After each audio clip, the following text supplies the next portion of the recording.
Kia ora and welcome to our Black Caps and Ford Trophy video for this week. Just going to quickly touch on a few hot pockets from the Black Caps T20 series against the West Indies and also Ford Trophy cricket. But if we're talking Black Caps T20 cricket hot pockets, there's only one bloke, and that dude is from the deep south of Aotearoa, Jacob Duffy, who took 10 wickets at an average of 12, 6.7 RPO in the series against the West Indies, leading wicket taker, and I'd say best Black Caps player overall in the series against the West Indies. Ish Sodhi was second for wickets, 7 wickets, nice little resurgent campaign from him, and Tim Robinson was the leading run scorer, closely followed by Devon Conway, but we'll touch on Robbo soon. But Jacob Duffy, this dude is crazy at T20 bowling. He has 35 wickets this year in T20 internationals, averaging 15.7.4 RPO. Next best bowlers, Ish Sodhi, second for wickets, 19 wickets, average of 15.4, and then Jimmy Neesham, 17 wickets, average of 14. We kind of need to talk about Jimmy Neesham as well, because he's not doing a whole lot with the bat, but his T20 bowling stuff does warrant selection. I wrote more about this on our website, thenichecache.com, so you can head over there, check the whole T20 series debrief. But whether it's Jimmy Neesham against the West Indies, 4 wickets, average of 21, 8.6 RPO, that's pretty good. As the third seamer for the Black Caps in the series, Jimmy Neesham was more efficient, more effective than Zach Folks and Kyle Jamieson. Then we go to this year, so that's just a one little series. We expand it out to this year, and Jimmy Neesham is third for wickets with a lower average than Duffy and Sodhi, and the best strike rate, 10.4 of all the dudes who have taken 3+ wickets. That's just 2025. So we've got a small pocket, the West Indies series. We've got a bigger pocket, 2025. And Neesham has been excellent in both of those zones. Then we go out to T20 bowlers for Aotearoa. And this, I started with Duffy in this group because Duffy took 50. He took his 50th wicket in the series against the West Indies. I actually think it was in the third or the last T20 against the West Indies. Jimmy Neesham is also in the group of 9 Black Caps bowlers who have taken at least 50 wickets in T20 internationals, and Neesham has a similar average to Ish Sodhi, Tim Southee, Mitchell Santner, but his strike rate of 15.8 in T20 international bowling is better than Trent Boult, Nathan McCullum, Ish Sodhi, Tim Southee, Mitchell Santner, and Adam Milne. The only dudes who have at least 50 wickets for the Black Caps in T20 bowling with a lower strike rate than Jimmy Neesham, Lockie Ferguson and Jacob Duffy. So Jimmy Neesham's batting, to be honest, it kind of sucks right now in T20s, but his bowling is why he is being selected. If you're asking yourself, why is Jimmy Neesham in this team? It's his bowling. He is genuinely a really, really good T20 international bowler this year and all time, as far as how effective, efficient he is. And that's why he's in the team. He's not in the team for his batting. He is in this team for his bowling. I am curious to see if he can find some form with the bat, because he does smash boundaries when he's in form. But Jimmy Neesham played as the third seamer for most of the series against the West Indies. He played more than Zach Folks. He was far more efficient than Kyle Jamieson. That's why Neesham is in the team. But if we go back to the best Black Caps T20 bowlers ever, Jacob Duffy is one of them. There's only 2 dudes who average below 21 in T20 international bowling who have taken 50+ wickets. Lockie Ferguson, 64 wickets at an average of 17. Jacob Duffy, 53 wickets at an average of 17.05.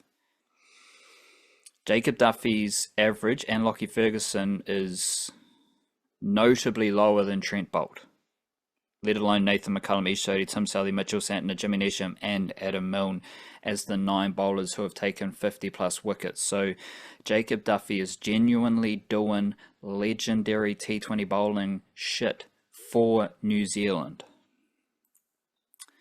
If we expand this out to the whole world in 2025, this is a funky old list, this one. Bowlers who have taken 30 plus wickets this year in T20 internationals. There's only 2 dudes from Test playing nations on this list. Jacob Duffy, 35 wickets at an average of 15. Jason Holder from the West Indies, 31 wickets, average of 22.6. The rest of the dudes who have 30 plus wickets in T20 internationals this year, Rizwan Butt from Bahrain, Umair Tariq from Austria, Aqib Iqbal from Austria, Ali Dawood from Bahrain, Bilal Zalmai from Austria. Respect to those bad men for their T20 bowling excellence. Jacob Duffy's on that list. And respect to Jason Holder, he's on that list, but his average is a bit higher than Jacob Duffy.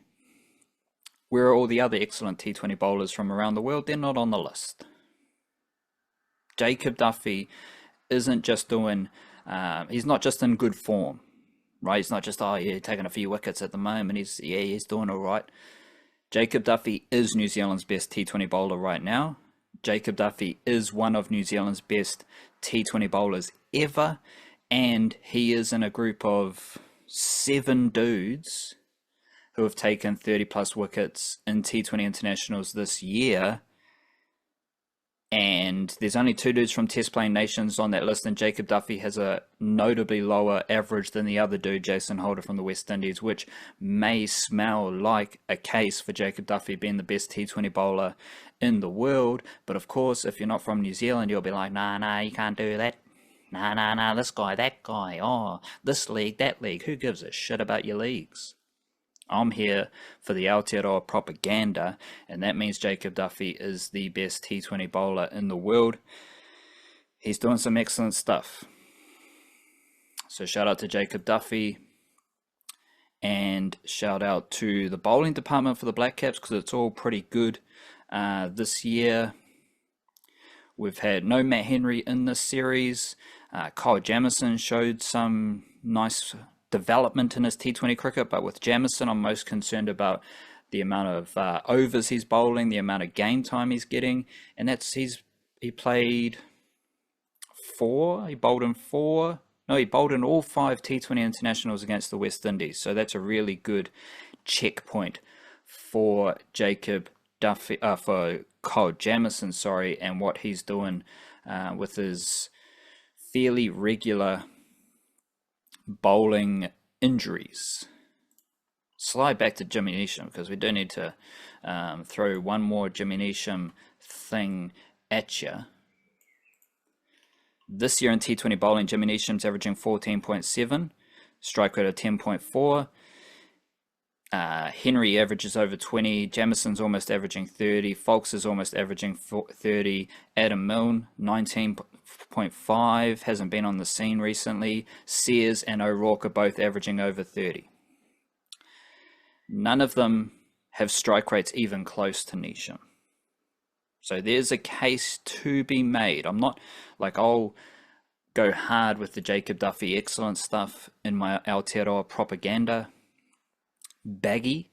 I might be less staunch in my beliefs that Jimmy Neesham is the second best seamer for T20s, for Black Caps T20 bowlers this year, but there is a case to be made if you do want to make that case. The best batter for the Black Caps was Tim Robinson, 134 runs at a strike rate of 147, and if you compare that to Devon Conway, it's pretty interesting because Devon Conway scored 132 runs, so only 2 runs less than Tim Robinson, but his strike rate was 118. Robinson 147, Devon Conway 117. Conway was second for runs. Conway looked, well, he didn't look like it, but Statistically, he may have found some form, but the watching experience, the viewing experience of Devon Conway in this series tells a different story, because it was an absolute grind to watch Devon Conway. However, he scored some runs, so good stuff for Devon Conway. He is still the only dude. We've got like 9 Black Caps who have scored over 100 runs in T20 cricket this year. Devon Conway is the only dude below 135 strike rate. He's on 126. So if Devon Conway's playing the anchor role in T20 cricket, which I don't even know still exists, good stuff. But when we're thinking Tim Seifert comes back into the team at some point, maybe Fenelon, maybe Glenn Phillips, all those dudes are going to be scoring quicker, and they're going to look a lot better than Devon Conway. And this is now complicated by Tim Robinson. Tim Robinson is the second leading run scorer for New Zealand in T20s this year. Him and Seifert are the only dudes with at least 400 runs. Robinson has 402 runs, averaging 44.6, strike rate of 145. Rachin Ravindra wasn't so good in this series, 79 runs at a strike rate of 121, which, like, Devon Conway was better than Rachin Ravindra. Cool, but this year Rachin Ravindra is still doing pretty well. He's averaging 31 with a strike rate of 151. So I still like Rachin Ravindra as a T20 batter. I'm loving Tim Robinson as a T20 batter for New Zealand this year especially, and this is why I wasn't too fussed about the Kane Williamson stuff. I don't view Kane Williamson as a first 11 T20 batter for New Zealand. That is why he retired, because he wasn't, straight up, he wasn't really good enough. And Devon Conway is in the same zone as Kane Williamson. Fair play to Conway, he scored some runs, but Robinson is complicating the batting depth situation, because right now he is a first 11 batter. I still love the work of Rachin Ravindra in T20 batting, especially like overall this year. He did have a dip against the West Indies, so I still think Ravindra's in the mix. And we had Mark Chapman score a few runs as well. 106 runs at a strike rate of 204. That was the highest strike rate for all Black Caps in the series. So he fought off the pressure. And you could say Chapman and Conway did fight off the pressure they were facing in the batting unit. So it's going to be very interesting to see who commands selection in that batting department moving forward, because we've got Seifert, Robinson, Ravindra, Mitchell, Chapman, Conway, Fenelon. That's 6 dudes, and Glenn Phillips maybe, so like 7 dudes competing for 4, maybe 5 spots. And I don't know who's the best dudes right there. So it'll be interesting to see how that looks moving forward. Speaking of going forward, and not the car company, but we are moving forward into Forward Trophy, where I still believe Josh Clarkson is the best player overall. He actually didn't take any wickets in CD's loss to Canterbury. No wickets. And that was the first game of the season in which Josh Clarkson didn't take at least 3 wickets. 5 wickets, 4 wickets, 3 wickets, 4 wickets, 0 wickets. Josh Clarkson's still the leading wicket taker though, 16 wickets at an average of 11.3, 3.8 RPO. But Josh Clarkson also did actually hit a century against Canterbury. So he didn't take any wickets, but he hit 100 runs. And I think it was at a very good strike rate as well, over 100. 100 runs at a strike rate of 126 fours, 4 sixes, and if you compare that to Tom Bruce, who's hit 102 not out, he had a strike rate of 75. Also in this game, Chad Bowes, 102 runs at a strike rate of 105. Tommy Latham, 97 runs at a strike rate of 97. Of the dudes who scored big runs in this game, Josh Clarkson had the highest strike rate by a significant margin. So the leading wicket taker in Ford Trophy by a significant margin just hit a century with a monster strike rate as well. He's obviously first for wickets, leading wicket taker, but he's also got 156 runs at an average of 31.2, strike rate of 107.5 overall. Josh Clarkson is the only dude with 150 runs or more who has a strike rate over 100 in the Ford Trophy. So you've got a really good batting statistic nugget there, and you've obviously got excellent bowling statistic nuggets as well for Josh Clarkson. We've talked about it in our big podcast on a Tuesday. We've talked about it in our bonus podcast for the Patreon whānau and those with a paid Substack subscription. I don't know where or if Josh Clarkson can fit into the Black Caps teams right now, but that's all right, because this is Aotearoa cricket in the year of 2025 and we have depth. Just because a dude is dominating Ford Trophy doesn't mean he automatically has to be in the Black Caps, because like Nathan Smith's there, Zach Folks is there, Blair Tickner got the call up to the ODI squad as a bowler. So you could query Josh Clarkson versus Christian Clark. That would be an interesting selection battle. Christian Clark's not in the Black Caps right now, though. He was a squad member for the ODI series against England. And guess what? Christian Clark also has a century in the Ford Trophy. He's got 178 runs, averaging 89 because he's got 3 not outs, and he's got a strike rate of 90. Less wickets than Josh Clarkson, but the batting is fairly similar. So you could say Josh Clarkson should have been selected ahead of Christian Clark, but a lot of that was before Clarkson was 4 or 5 games deep into his domination of Ford Trophy. And another factor here is that Josh Clarkson is an all-rounder. Aotearoa has a lot of all-rounders. Like Jock McKenzie's awesome, Simon Keane's really good, Luke Georgeson's really good for Otago. Wellington has Muhammad Abbas, but he's not playing. Obviously, we got Zach Folks, we got Nathan Smith. There's Will Clark for CD. There's a lot of all-rounders around Aotearoa doing some great stuff.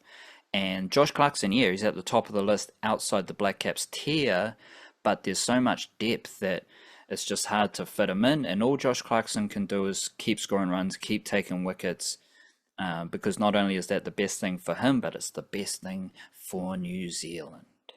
Good stuff. The best team in Ford Trophy, though, is Canterbury. They are top of the table, and they did defeat Central Districts. They are 4-1. Auckland 3-2, CD 3-2, Wellington 3-2, ND 1-3, Otago yet to win a game 0-4. And Canterbury have 3 bowlers who have taken 8 wickets. Angus and Jock McKenzie both have 8 wickets, actually. They're brothers. Jock McKenzie for Auckland, Angus McKenzie for Wellington. Both are averaging 26. Angus is averaging 26.00. Jock is averaging 26.7. Angus is more economical, 4.2 RPO. Jock has 5.6 RPO. Jock has more runs, I think, as well. But Angus McKenzie is the best bowler for Canterbury. Fraser Sheet, one of the most... all these dudes are like underrated domestic bowlers, but Fraser Sheet and Liam Dudding are my most undercover domestic bowlers, always at a high level. Liam Dudding is playing for Wellington, and he's got 7 wickets at an average of 22.8. Angus McKenzie 8 wickets, Fraser Sheet 8 wickets, and Michael Ray is the other bowler with 8 wickets. And in the bowling department for Canterbury, we've also had Raunak Kapoor get some game time. He's played, I think he's played now 2 games for Canterbury as an off spinner. He's a Hong Kong international who has been in Christchurch for a few years now. I think he went to school. He's 21 years old. Went to school in Christchurch, and he has been bowling off spin for Canterbury, 3 wickets and an average of 29. He started to get selected when Ish Sodhi went back into the Black Caps. So the funky thing about Aotearoa cricket, you obviously think seam. Every team is playing with at least 1 spinner. Some teams are playing with 2 spinners. Best example, Canterbury. They got Michael Rippon and Ishodi, or they have Michael Rippon and Raunak Kapoor. Take a look at Auckland. Aditya Ashok and Rohit Gulati in the same team together.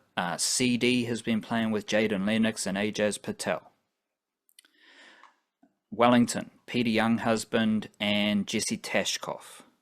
Most of these teams have 2 really good spinners in their team, which is pretty interesting when you consider the perception of cricket in New Zealand, but that is a story for another day. However, I will update it with Adi Ashok is the best spinner in Ford Trophy right now, 8 wickets at an average of 22.7. But Gulati has been really good for Auckland as well. He has taken a wicket in every innings bowled in domestic cricket. He played a few games, Super Smash and Plunket Shield, I think, last year for ND, Northern Districts, and then he moved up to Auckland, and he's still taking wickets. He's got 4 wickets at an average of 18.5. So just in Auckland there, Gulati, a lefty finger spinner, he's averaging 18.5 with the ball. Adi Ashok, a leggy, he's averaging 22.7 with the ball. So Canterbury is really good because they got those 3 hearty seamers, Mackenzie, Sheet and Ray. Remember, Matt Henry, Zach Folks, Will O'Rourke, all those dudes, Henry Shipley, none of those dudes are playing, but it's the really solid domestic seamers who are doing the job, Mackenzie, Sheet and Ray. And then we go to the batting, and it is the Canterbury big dogs who are leading the runs for Canterbury. Chad Bowes is 4th for runs, averaging 47 with the bat, strike rate of 99. Tom Latham, he's 8th for runs in the Ford Trophy. He's averaging 102, got a strike rate of 91, 250s in 3 innings. Chad Bowes has a century in 5 innings. And we've also got, Henry Nicholls. How can we forget Henry Nicholls, the leading run scorer in Ford Trophy. Only dude with 300 runs. He has 2 centuries in 5 innings. So right there, those are your big dogs in the Canterbury batting lineup. Henry Nicholls, Chad Bowes, and Tommy Latham. Tommy Latham will go up to the ODI level against the West Indies. So it'll be interesting to see who steps into that role as far as the batting goes. Then we have Matt Boyle and Reece Mariu, who are also top 15 for runs. So Canterbury has 5 batters in the top 15 for runs. Boyle has a 50, Reece Mariu has a 50, but Mariu also has 2 not-out innings. So he's averaging 74. Boyle is averaging 38. Boyle has a higher strike rate, 93. Mariu is cruising along, 85.5. Boyle's obviously a lefty, and he was the leading run scorer in the Super Smash last summer. Mariu is the batting phenom of Aotearoa right now, on the rise, averaging 62.7 in first-class batting, but he hasn't always been a regular member of the Ford Trophy, let alone the Super Smash teams at Canterbury, and he has looked really good batting 4 in the Canterbury lineup. And I'll keep saying it, I think Reece Mariu is the best sweeper in Aotearoa outside the top tier Black Caps. Daryl Mitchell, Kane Williamson and Tom Latham mainly come to mind about sweeping. Reece Mariu is an excellent sweeper. He's got all the conventional sweeps, but he's also highly active with the reverses as well. So keep tabs on Reece Mariu because this is his best season of one-day batting so far, but we already know he's an absolute freak as far as 4-day batting goes. Now he's adding in the one-day stuff, and I mean, some of us might forget that he did play ODIs at the start of this year and actually hit a 50 in his second ODI against Pakistan to start 2025. A lot of cool stuff happening there for Canterbury. Really solid domestic bowlers. We might see Ishodi drop down. I don't think he's in the ODI squad, so it'll be interesting to see how he performs. And we've got big dogs scoring runs, but we've also got those youngsters for Canterbury as well. I think Zach Folks is still in the ODI squad, and we might have Mitch Hay dropping down to uh, return to domestic cricket. I think yeah, so that's the last round of Ford Trophy actually. There you go. Really onto it's there. Now we swing into Plunkett Shield, so it'll be interesting to see how all of this looks in the Plunkett Shield, which does start next Tuesday. Obviously, we'll be keeping close tabs on that as well. Big up to you. Do your best. Score some runs. Take some wickets. Maybe even you can have a little catch, a little one-hander, Glenn Phillips style. Catch the ball. Do your best. Have a good day.